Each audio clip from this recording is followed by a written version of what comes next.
This is one of the more amazing things I have received ever. Adam from Tel Aviv, Israel, sent me some homebrew. And quickly, the story is, it took an extra long time. That seems to be intact, because it coincided with the government shutdown. So it was stuck in Memphis, Tennessee. That sounds like a blues song. For a month. This has been in the US for a month. And I just got it today. And right now I'm just kind of doing this really messy one-handed unpacking just to see that it's all there. Oh wow, look. Some coasters. Some recipe information. Baltic Porter. So I will do a tasting on this and do a little video for him, because what an effort. I mean, my goodness. But as far as I can tell, they are all here and they are not broken. So we will see how they taste.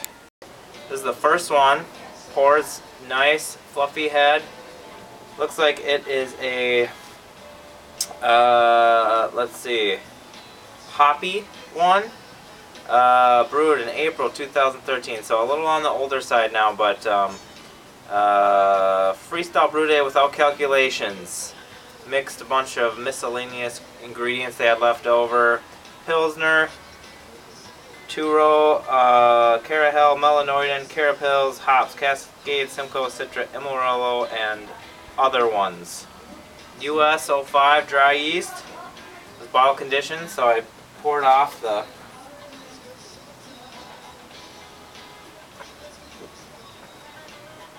oh wow, that still, for being however old, has got quite a hop character. It's like a juicy, bitter hop character. What else am I tasting? US 05. It tastes almost like there's a Belgian character in there. I wonder why I was thinking that. I think it's because another one he sent was Belgian. He also sent some stickers, which are cool. They go probably on the bottles, and then a nice hard coaster as well. I'm getting a real grapefruit character. That sort of I don't know, it's not really sour, but that tartness from the hops must be from the variety Citra, Amarillo. I almost wish there was a little more malt sweetness to go with those hops, even though this beer has been around for some time now. 6% alcohol. So yeah, as I was saying, a little bit more of a malt sweetness to go with that hop bitterness would be good. 6% alcohol, I don't know if that's maybe the IBUs, which were not known because they just were winging it, were a little high for this gravity. I mean, that's a possibility.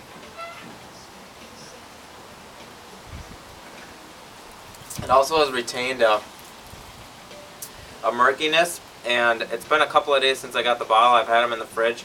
Maybe I should have even let them sit longer for everything to settle. I don't know if there's yeast in the bottle that kind of got up in the beer. It's not very clear, so that could be possible. There's a kind of that yeast, a little bit of a yeast bite too that could indicate that. But otherwise, it's pretty hoppy and pretty bitter, and a fun experiment when you just whip stuff together and see what you get. So that's the first one. Got 3 more. Alright, I am back for the second beer. Yesterday I had the first one. I'm going to try a wee heavy today. Might turn this down a little bit. There we go. Sorry about that. Alright, bottle conditioned. See how this goes. Oh, this opener is kind of rubbish. Alright. From Israel. Overseas. long journey to get to St. Paul, Minnesota.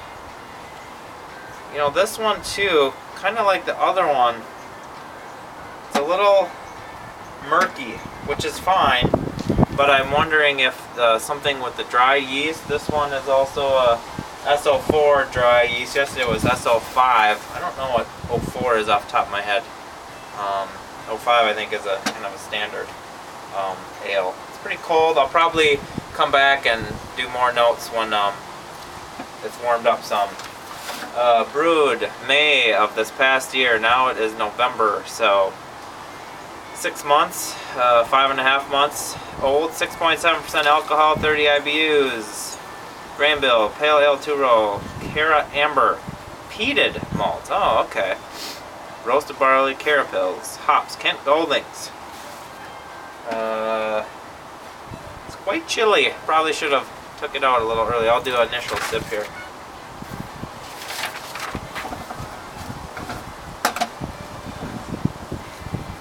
Well, I get that maltiness of a Scottish ale. This beer initially tastes a little cleaner than the one from yesterday, so maybe as far as like a little bit of a yeast character I thought I might be getting yesterday. I'm going to let this warm up a little bit, keep sanding on my Surly 5 glass I'm trying to make, and I'll come back to you in a little bit. Alright, it's been probably a half hour or more. This is warmed up. Been taking some more sips, and I think overall I'm thinking that this is Adam a little bit better of a put together beer than the first one. It just has a cleaner overall effect. I know the other one was kind of an experimental batch, and sometimes you never know what you're going to get when you're doing that, but I like this one. I do get a little bit of the light hint of the peated malt. Probably not using a lot of that. Cara Amber, a little bit of roast. Otherwise, kind of a clean bill. But yeah, it's nice. It's I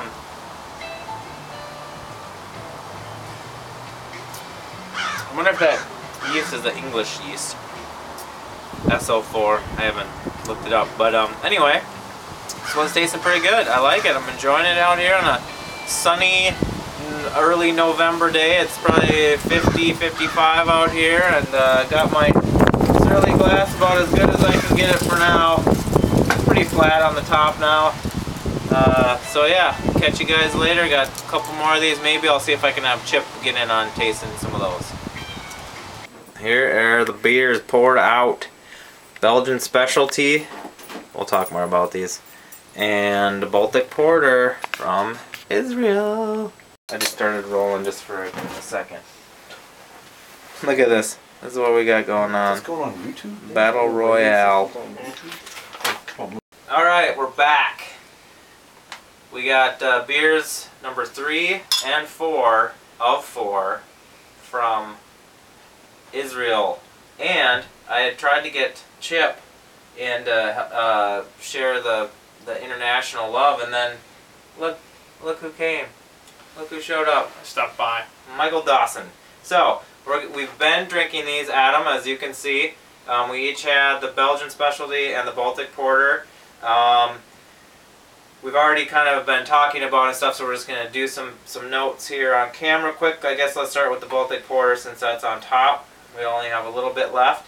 I noticed a very pleasant black licorice aroma.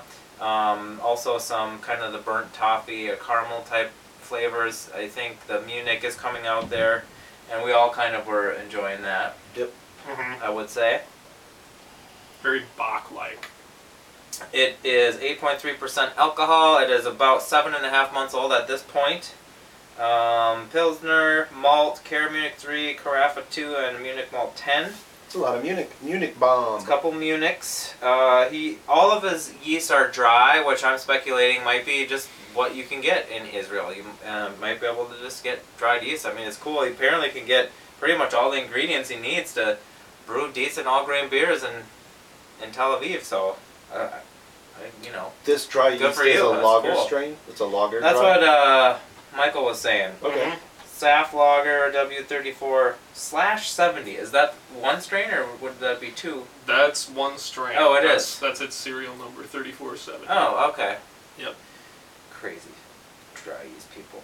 So, the flavor also strikes me as Bockish at first. I, for some reason, kind of had my head in that realm more so even than the Baltic Porter. You know, maybe the color also, now that I think about it. It's more of a brownish It's not beer true black. than Yeah. like a Baltic Porter might be a little darker.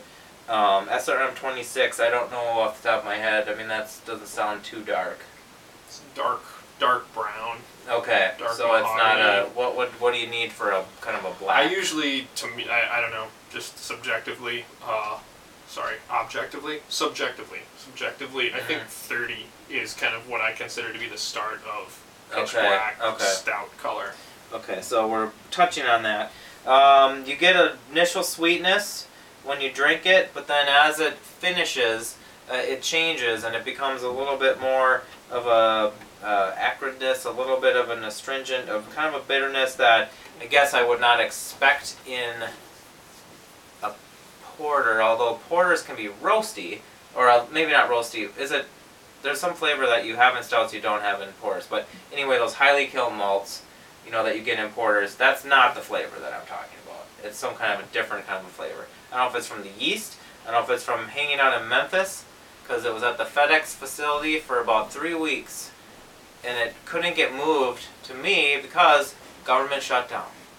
Government shutdown is not only affecting breweries trying to start up, it's affecting home brewers trying to get their beer To their friends. Yeah, so I don't know. I mean, it's already 7.5 months old. I don't know that 3 weeks, unless it was warm. You know, I don't know. Memphis could have been warm. It could have 3 unrefrigerated weeks in Memphis could have done some damage.